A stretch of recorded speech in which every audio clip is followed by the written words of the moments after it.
Wakas nga at nakabili na ako ng ganitong lagayan at hindi ko na nga kailangan hanap-hanapin kung saan-saan. Stress kasi kapag pakalat-kalat tong remote mga mi, minsan nahuhulog na lang at minsan nadadaganan na lang ng mga taong kasama ko dito sa bahay na para bang wala silang mga pakiramdam. Uy, hindi.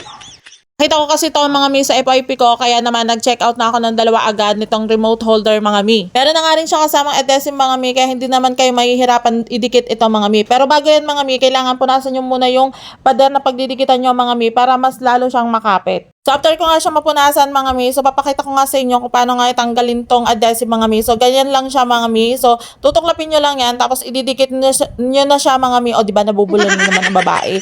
So yan, madali lang talaga siyang idikit dyan mga mi. So yan, syempre didindinan nyo lang din. Tapos yan, kakabit nyo na yung holder niya. So ito nga yung dalawa kong remote mga mi. Palibasa, mataba nga tong remote ko mga mi isa.